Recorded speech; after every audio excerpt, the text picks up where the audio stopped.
Well, we'll start with Formula 3 because not much actually happened there. Despite the drivers' names this weekend and this season being a commentator's nightmare, it was actually quite a calm weekend. Some good, close racing in the sprint race on Saturday.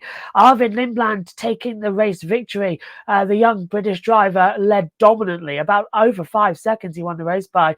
Van Hopen was in a battle, Foloroli, Solov, Traminiti and Esterson, top six, very close towards the first half of the race. Then Lindblad got the distance at the end. But Gabriel Mini, who was second in the championship last year to Gabriel Bortoleto, who's moved up to Formula 2, he was hoping to kickstart his campaign. Hasn't really worked out the way we wanted it to, so he's going to have a bit of a relook by the time we get to Australia. Goethe in ninth position as well, had an okay sprint race, but needs to reevaluate. And a good race from Tenasipol into Provozak down in 16th position in his debut. He qualified way back and was able to fight his way up 10 places in the sprint. So a very good job there as well. Good job for Sebastian Montoya. He too had a poor qualifying but did well.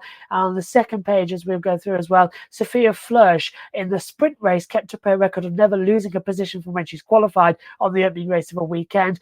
But didn't have the best luck here in Shakir. We'll be looking forward to having a street track at Australia, where last year she did better. And when we get back to Europe as well, she'll be running in better. The feature race, though, for Formula 3 on Sunday was a bit more exciting. We had a four-way battle at the front. Luke Browning, another British winner, taking the top. He was very closely fought with Christian Mansell. Tim Chaminizzi finishing in third position as well. Medicano as well in fourth. Had a battle with Ramirez. Mini again up in sixth position, still best of the rest is sort of the newcomers. He's the first elder statesman to try and have a go. But Luke Browning, of course, coming off the F3 Cup win from Macau last year, proving that he could be a title contender for the remainder of the season with a great victory. And further down, Sophia Flörsch sadly finished in 30th position, which Nikki dropped back as well after contacting the early stages. Max Esterson too dropping down to 24th position.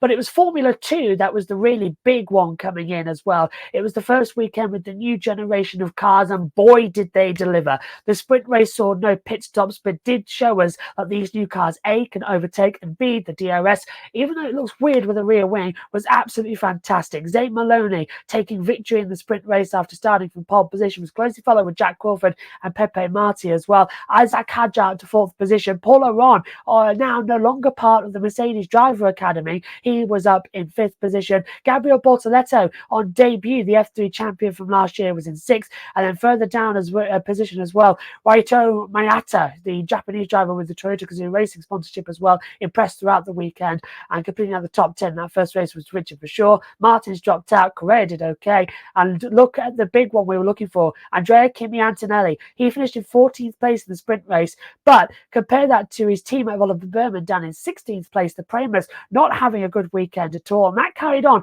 into the feature race where Zane Maloney did the double, the first one to do that since Oliver Behrman last year in Azerbaijan, but also the first driver ever in a season opener to do the double in Formula 2 history, including that in GP2 history. So great weekend for him. Marty put it up into second position as well. Paul Aron, without that Mercedes deal, was very happy. He's racing to join another team development program. With his third place, he was brilliant, and he outshone Andrea Kimi Antonelli, who, even though that Prema qualified on the 10th row of the grid out of 11, he still managed to get 1 point in 10th, and Behrman dropped back into 15th. Them two did go side by side. Fittipaldi and Hadjar had craned together at the start. They caused the safety car. Correa dropped back. Cordial, Crawford not doing well. Martins as well retiring. Both Crawford and Martins retiring, with and Barnard seemingly with engines cutting out. Now, whether that's something to do with the new clutch systems that we saw in the previous generation cars taking a long time to bed in, we'll see in. But great race weekend as well. Great from Zane Maloney. He does the double. He's the championship leader. F2 resumes this Friday with the sprint race and Saturday with the feature. And F3 is back in Australia in 3 weeks' time. Well, Josh, I know last year you said it was going to be a slam dunk for Theo Porcher to get the championship, which he ultimately ended up winning. Zane Maloney could not have gotten off to a better start. Like you mentioned, doing the double, winning both the sprint and the feature. Is he your way too early championship pick here, or is there anybody else you have your eye on throughout the rest of the field? I'm very sad as well that Burch hasn't been racing this one as well. But obviously, with the championship win last year, I'm disappointed that that rule's still a factor, because I thought if we could have the F2 champion staying for another year, if he can't go up to Formula One, that would be even better. But I was very, very disappointed that we haven't seen him on the F1 grid. Let's just get that first of all, because I think it's a bit of a curse to win the championship in F2 at the moment. You seem to be on the sidelines for a couple of years. But for Zane Maloney to do the double straight away, coming into this season as strong as he has, I was definitely impressed. I want to throw in as well the two Invictus Virtuosis. Kush Maney had a penalty, and even though he did qualify in pole position, was sent to the back for both races. He got up to 7th in the feature race as well, so great job from him.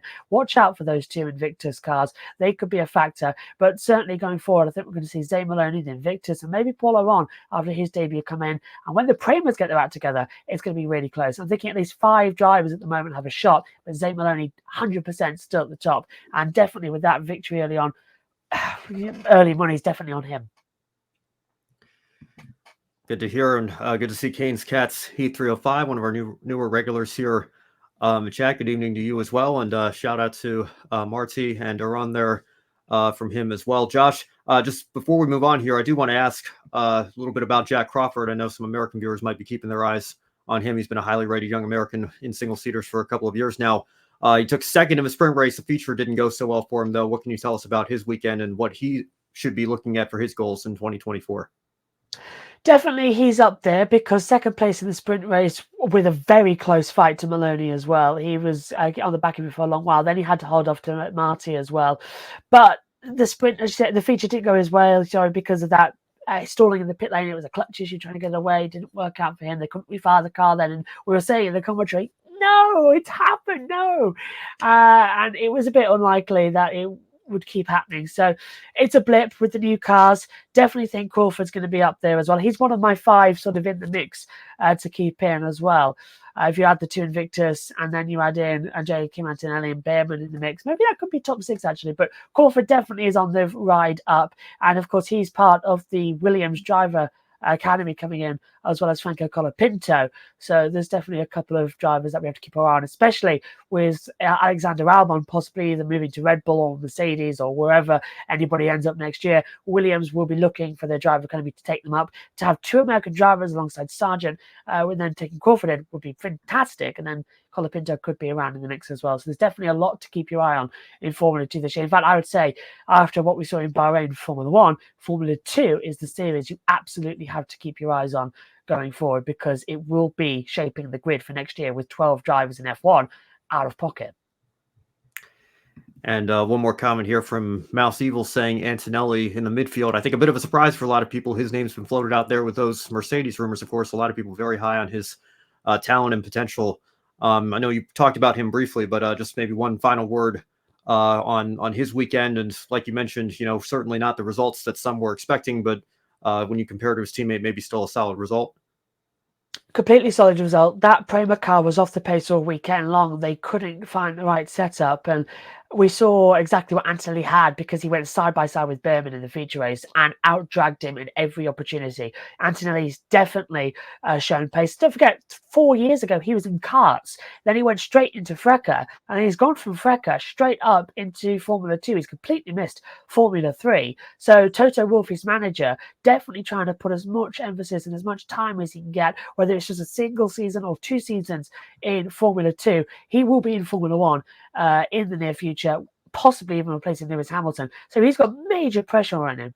And the first weekend, Prema didn't get it right. 110% though. By the time we get to Saudi, they'll be getting their act together. They never liked Bahrain though, Prema. They never did. It's a track they don't go along with.